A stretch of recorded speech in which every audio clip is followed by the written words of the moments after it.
नमस्कार, मैं हूं विनोद राजभर। आज हम लोग बात करने वाले हैं एक ऐसी कहानी की जिसमें महिला मित्र होती है, उसकी मौत हो जाती है, यानी गर्लफ्रेंड की मौत हो जाती है और ये दोनों लोग बॉयफ्रेंड और गर्लफ्रेंड साथ में रह रहे थे। हालांकि अभी गुत्थी सुलझी नहीं है कि आखिर मौत की असली वजह क्या है, क्यों मौत हुई है, कैसे मौत हुई है, ये चीज़ें अभी सुलझी नहीं हैं। लेकिन हम लोगों को जब कहानी पता चली तो हम लोग सोचे हमारे ऑडियंस को ये कहानी ज़रूर पता चलनी चाहिए और इसीलिए जो है हमने आज ये तय किया कि आज इस कहानी को पूरा अपने ऑडियंस को बताएंगे।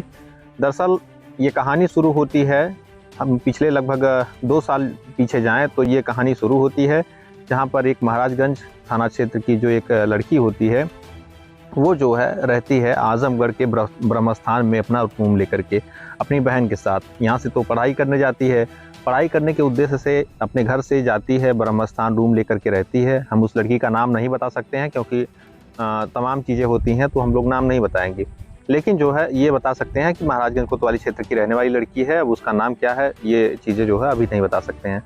वो रहती है अपने बहन के साथ, जाती है स्थान पर रहती है अपना रूम मकान लेकर के किराए पर और उसी दौरान जो है एक पुरुष, एक लड़का रहता है जो मऊ जिले का रहने वाला है, जिसमें अब वो गिरफ्तार भी हो चुका है। उसका नाम है जो है राजू यादव और पुत्र जो उसके बाप का नाम है हरिनाथ यादव। ये पियुआ ताल थाना घोसी का रहने वाला है, पूरा एड्रेस है। ये व्यक्ति जो है उस लड़की से दोस्ती करता है, जो लड़की रहती है उस लड़की से दोस्ती करता है। इसके बाद जब दोस्ती हो जाती है तो लड़की अपनी बहन को जो है कहती है कि तुम दूसरी जगह रूम ले लो, दूसरी जगह रहो और मैं अपने जो है इस लड़के के साथ रहूँगी और उसके साथ रहने लगती है। अपनी बहन को दूसरी जगह रूम दिलवा देती है और वो जो है ये दोनों महिला और पुरुष, ये दोनों लड़की और लड़का, ये दोनों लोग जो है साथ में रहने लगते हैं, लिव इन रिलेशनशिप। उस तरह से ये लोग रहने लगते हैं और उसके बाद जो है उसकी बहन जो है दूसरी जगह रूम लेकर के रहने लगती है।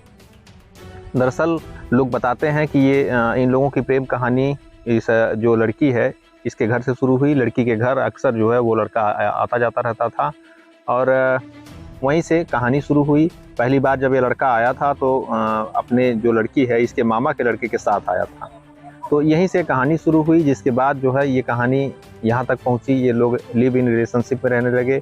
घर वाले भी पता नहीं इस बात को जानते थे कि नहीं जानते थे, अब सच्चाई क्या है वही लोग जाने, लेकिन चर्चाएं हो रही हैं कि घर वाले भी जानते थे। अब कितनी उसमें सच्चाई है घर वाले जानते होंगे और उनके परिवार वाले जानते होंगे कि आखिर क्या इसमें सच्चाई है, लेकिन फिलहाल जो चर्चाएं हो रही हैं घर वाले भी जानते थे इस बात को। तो कहीं ना कहीं अगर जानते थे तो उन्हें जाहिर सी बात है मना करना चाहिए था। और ये सब चीज़ें अभी चूँकि ग्रामीण इलाकों में ये चीज़ें चलन में नहीं हैं तो कहीं ना कहीं जो है एक बार इस पर सबको विचार करना चाहिए समाज को कि लड़के लड़की अगर लिव इन रिलेशनशिप में रह रहे हैं तो ये चीज़ें सोचने वाली विषय है।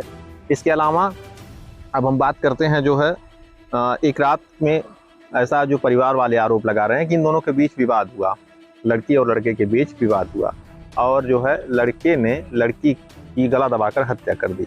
पोस्टमार्टम हुई, रिपोर्ट भी आई है, उसमें जो है गला दबने से ही उसकी मौत हुई है। ये चोट के निशान भी शायद आए हैं कुछ जगह। तो कुल मिला करके अभी तक मामला सुलझ नहीं पाया कि आखिर मौत की असली वजह क्या है। वहीं लड़का जो है पुलिस की पूछताछ में उसने ये बताया है कि हम लोगों में थोड़ा बहुत झगड़ा हुआ था, उसके बाद मैं सो गया रात में कब ये फांसी के फंदे पर लटक गई जो है रात में जो है फांसी के फंदे पर लटक कर इसने जान दे दिया।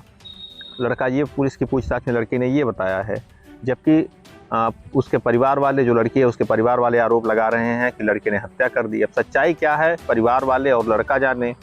फांसी का फंदा जो है फिलहाल जो है ये बताया जा रहा है कि उसकी जो है गले में दबने से ही मौत हुई है।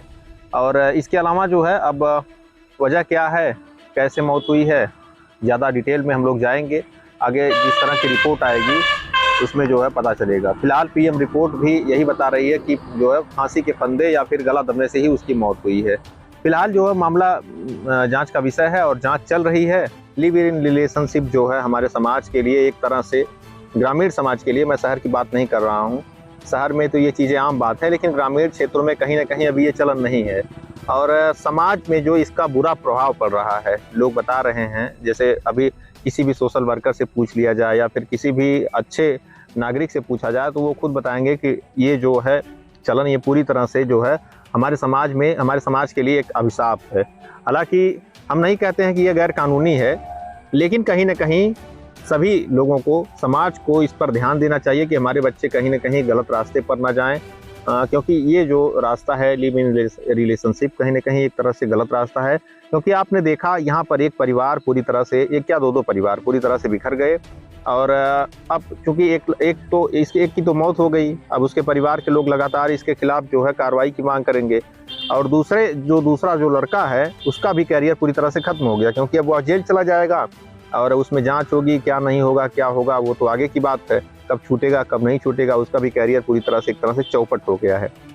तो आप समझ सकते हैं लिव इन रिलेशनशिप एक ही नहीं बल्कि दो परिवार को पूरी तरह से बर्बाद कर दिया। तो ऐसी कुप्रथा जो चल रही है, जो चलन में है, तो ऐसी जो है ये कतई नहीं होना चाहिए। अपने बच्चों को अच्छी तालीम दें, अच्छी तरह से पढ़ाएं लिखाएं, अच्छी शिक्षा के साथ साथ उन्हें अच्छे संस्कार भी दें, जिससे जो है इस तरह की जो गलत चीज़ें हैं वो समाज में ना फैलें और लोगों को जो है अधिक से अधिक ज़्यादा इसके बारे में जागरूक किया जा सके। हम सोशल वर्कर जो क्षेत्र के हैं, जो नेता वगैरह हैं, इन लोगों से भी अपील करेंगे कि ज़्यादा से ज़्यादा लोगों को जागरूक करें और कहीं ना कहीं यह लोगों को बताने का काम करें कि लिव इन रिलेशनशिप जैसी बातें जो है ये समाज के लिए गलत हैं और समाज में ऐसी चीज़ें कतई ना हो जिससे जो है लड़के और लड़की या फिर उसके परिवार का जीवन बर्बाद हो। नमस्कार, मैं था विनोद राजभर, आपके साथ हमने एक स्टोरी शेयर की। उम्मीद है आपको ये वीडियो ज़्यादा से ज़्यादा पसंद आया होगा।